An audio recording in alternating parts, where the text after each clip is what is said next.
महाराष्ट्र के पूर्व मुख्यमंत्री पृथ्वीराज चव्हाण कराड़ दक्षिण इस विधानसभा क्षेत्र से चुनाव लड़ रहे हैं और हमारे साथ बात करने के लिए खुद चव्हाण साहब मौजूद है। चव्हाण साहब, हम देख रहे हैं कि होर्डिंग में, टीवी के ऐड में और रेडियो के जो ऐड होते हैं उसमें हमें सिर्फ पृथ्वीराज चव्हाण दिख रहे हैं। क्या कारण है? आपकी साफ सुथरी छवि को भुनाने का ये प्रयास है? ये जो पूरा जो फैसला हुआ आपको आगे रखने का, ये किस लेवल पे हुआ? देखिए, जो हमारी प्रचार समिति है, हमारी जो मीडिया कमेटी है, उन्होंने फैसला किया है और हमारा एड कैंपेन जो है वो चलेगा, अलग अलग चीजें उसमें आएंगी। अच्छा, लेकिन ये जो आप बता रहे हैं लोगों को, तो उसके पीछे राज क्या है? क्या कारण है कि आप कोई राज नहीं है। ये मीडिया कमेटी ने फैसला किया कि किस तरह से प्रचार अभियान होगा, किस तरह से इश्तिहार पेश किए जाएंगे, सरकार ने जो काम है किस तरह से पेश किया जाएगा। ये जो आप बता रहे हैं लोगों को, तो उसके पीछे राज क्या है? क्या कारण है कि आप कोई राज नहीं है। ये मीडिया कमेटी ने फैसला किया कि किस तरह से प्रचार अभियान होगा, किस तरह से इश्तिहार पेश किए जाएंगे, सरकार ने जो काम है किस तरह से पेश किया जाएगा, वो धीरे धीरे अभी आएगा। अच्छा, हमें बताइए कि जिस तरह से आपने नरेंद्र मोदी इनको खुली चुनौती दी है कि गुजरात का विकास या महाराष्ट्र का विकास, इसमें तुलना की जाए, तो आपके पास क्या तथ्य है? अब वो उन्होंने स्वीकार नहीं की तो मैं क्या करूंगा? मैं तो अपनी बात कह रहा हूं कि महाराष्ट्र जो है वो देश की सबसे ताकतवर, सबसे बड़ी अर्थव्यवस्था है। गुजरात से हम कहीं आगे हैं और अगर गुजरात मॉडल है तो क्या है, देश को बताएं। क्या यही गुजरात मॉडल है कि जो काम हमने किया था उसका उद्घाटन करे और श्रेय ले, क्रेडिट ले? क्या यही गुजरात मॉडल है कि जो काम हमने यहाँ, जो संस्थाएं हमने यहाँ पे केंद्र सरकार ने महाराष्ट्र में बनाने का तय किया था, उसको गुजरात उठा के ले जाए? यही गुजरात मॉडल है क्या? कौन सी ऐसी संस्था है जो गुजरात उठा के लेके गई? जैसे हमने कोस्टल पुलिस एकेडमी, केंद्र सरकार ने हमसे जमीन मांगी थी, हमने पालघर जिले में जमीन दी थी, 250 एकड़ जमीन बिना किसी कीमत पे केंद्र सरकार को सौंपी थी और पूर्व गृह मंत्री ने वो कोस्टल सिक्योरिटी एकेडमी पालघर में बनाने का फैसला कर लिया था। लेकिन कुछ ही दिन हुए कि केंद्र सरकार ने उस फैसले को बदल लिया। मैं यहाँ पे भारतीय जनता पार्टी के मंत्रियों से पूछना चाहूंगा, जो महाराष्ट्र के मंत्री है, कि जब महाराष्ट्र की संस्था को उठा के गुजरात ले जाया गया तो कैबिनेट में उन्होंने क्यों नहीं विरोध किया, क्यों नहीं इस फैसले को रोका?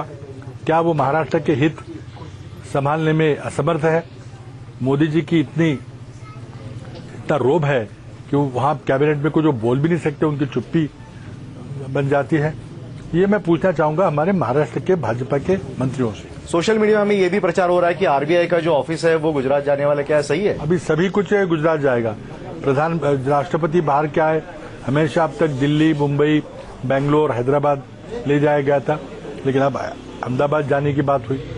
मेरे ख्याल से प्रधानमंत्री जो है वो अभी देश के प्रधानमंत्री की मानसिकता तक पहुंचे नहीं है, वो भी गुजरात के प्रधानमंत्री के रूप में काम कर रहे हैं। आपने बीजेपी का जिक्र किया, हमें बताइए कि बीजेपी के नेता नितिन गडकरी खुलेआम आरोप करते फिर रहे हैं कि 3 लाख करोड़ का खर्च आपके 15 साल की सरकार ने किया, लेकिन उसमें विकास नहीं हुआ, सारे करप्शन हो गया। कितना सही है? अब जो करप्शन हुआ तो आरोप करें, उनकी केंद्र सरकारें जांच करें। अब देख रहे हैं मुंबई में जो विकास हुआ है, जो हर जगह विकास हुआ है, वो क्या बिना पैसे के हुआ है? मुंबई की बात आपने की, 700 करोड़ के मुंबई के प्रोजेक्ट हैं, लेकिन हम देख रहे हैं कि टाइमलाइन उसकी बढ़ रही है, कॉस्ट बढ़ रहा है। इसके पीछे क्या कारण है? ब्यूरोक्रेसी काम नहीं कर रही है? 700 करोड़ के नहीं है। मुंबई हमने 10,000 करोड़ के प्रोजेक्ट पूरे किए हैं।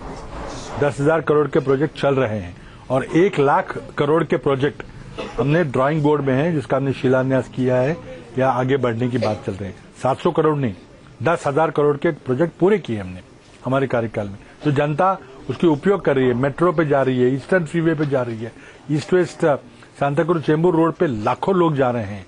तो ये कोई हवाई बातें नहीं है। गडकरी साहब खुद भी उस रास्ते को इस्तेमाल करते हैं।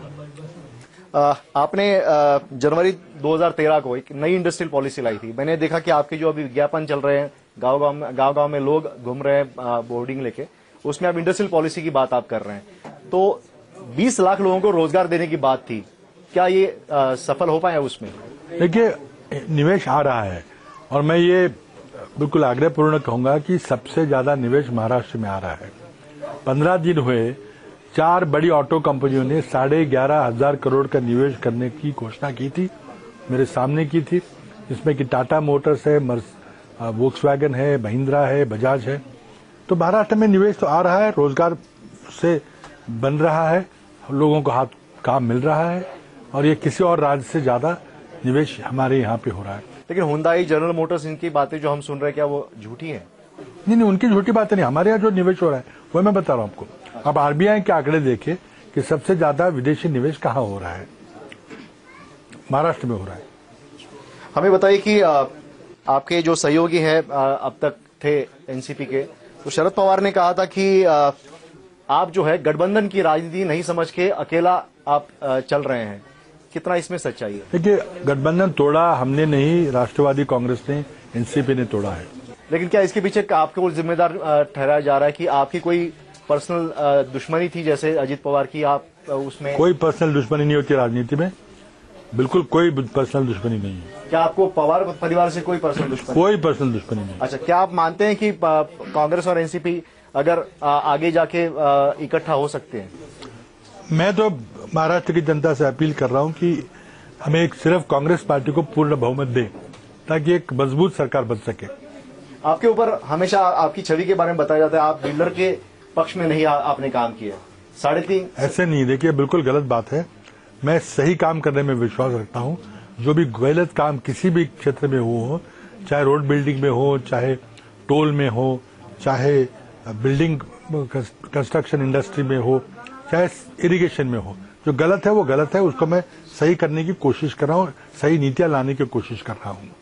20 जून को आपने एक इंटरव्यू दिया था एक अखबार को, उसमें आपने कहा था कि एक बड़े बिल्डर को आपने फायदा नहीं पहुंचाया, इसलिए आपके ऊपर ये आरोप हो रहे हैं कि आप काम नहीं कर रहे। इसमें कोई नहीं, ऐसे कुछ नहीं मैंने कहा था, गलत बात है।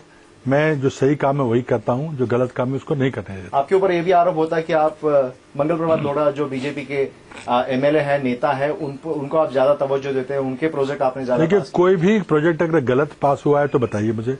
सारे प्रोजेक्ट नियमों के अनुसार पास हुए हैं। जो 18 FSI उनको मिला गया वडाला में न्यू कफेट बनाने के लिए, क्या वो सही था? अगर गलत हो तो आप बताइए कौन सा गलत था। सारे काम नियमों के अनुसार हुए हैं। अच्छा, हमें दूसरा एक बताइए कि ये सारी जो चीजें हैं कि मुंबई को और एक आपने 9 सितंबर को प्रधानमंत्री को आपने खत लिखा था, जिसमें आपने कहा था कि टाटा पावर और अडानी पावर, इनको जो कॉम्पेंसेटरी चार्जेस के बारे में जो फैसला हुआ है, उसके कारण महाराष्ट्र पे असर पड़ रहा है। क्या इसके बारे में आगे कुछ हुआ?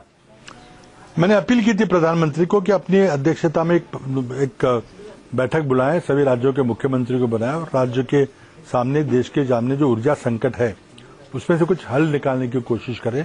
कोयला नहीं मिल रहा है, कोयला महंगा मिल रहा है, और जिससे बिजली की दरें बढ़ रही है, उसमें से कुछ हल निकालना पड़ेगा। आज महाराष्ट्र को गैस नहीं मिल रही है, पर्याप्त मात्रा में कोयला नहीं मिल रहा है, और ये इसके चलते हम शायद बिजली की आपूर्ति नहीं कर पाएंगे। तो इसके लिए केंद्र सरकार को पहल करनी पड़ेगी। 5 पार्टियां अलग अलग लड़ रही है, आप क्या सिनेरियो देखते हैं? इससे कांग्रेस को फायदा होगा। आप मुझे बताइए कि ये बीजेपी ने कहा है कि 4 उनके सर्वे हो गए, 122 से ज्यादा उनको सीटें मिलेगी। वो शायद 280 सीटें मिल रही करके बता सकते हैं। बीजेपी का अपना सर्वे है, जो मर्जी बताए। आपके ऊपर ये भी आरोप होता रहा है कि आप शिवसेना के बहुत करीब है, उद्धव ठाकरे को आप सलाह देते हैं, उनके साथ आपकी कोई साठगांठ है? बिल्कुल नहीं, ऐसे नहीं होता। मैं सिर्फ कांग्रेस पक्ष के हित में काम करता हूं, किसी और के नहीं। एनसीपी को क्या फ्यूचर देखते हैं आप? अब सारे आप सर्वे की बात कर रहे हैं, आप देखिए, आप खुद बताइए क्या फ्यूचर है एनसीपी का। आपको विरासत में ये राजनीति मिली है, यहाँ पे 14 साल आपके पिताजी थे, 3 टर्म आपकी माँ थी, आप खुद 3 टर्म थे। क्या हमने देखा यहाँ पे अभी भी सड़कों का प्रॉब्लम है, क्या पीडब्ल्यूडी इसमें जी जान से काम नहीं कर रही थी, या मुख्यमंत्री की बातें अफसर नहीं सुन रहे? नहीं, ऐसे देखिए, मैंने पिछले 2 साल से मैंने जो पैसे लगाए हैं यहाँ पे विकास के लिए, उसका विकास हो गया है और कुछ काम चल रहा है। तो मैं समझता हूँ कि इस क्षेत्र में बहुत भारी विकास होगा। अब तक विकास नहीं हुआ है। 35 साल से जो विधायक यहाँ काम कर रहे थे वो शायद नहीं कर पाए इतना सारा विकास, लेकिन अब देखिए मैं कितना विकास करता हूं। आपके सामने सारे जो है कांग्रेस के ही पूर्व लोग हैं, तो आप ये कैसे मानते हैं? क्या अर्जुन जैसी सिचुएशन है आपकी? देखिए, ऐसे है कि ये क्षेत्र जो है कांग्रेस क्षेत्र है, यहाँ से 35 साल से कांग्रेस ही विधायक चुन के आ रहा है। यहाँ पे शिवसेना या भाजपा का कोई अस्तित्व नहीं है। जो भी लड़ाई होती है कांग्रेस के अंदर ही होती है। आपको इस चुनाव के लिए शुक्रिया, और आपको हम चाहते हैं कि आप और आपको यश मिले इसमें। धन्यवाद।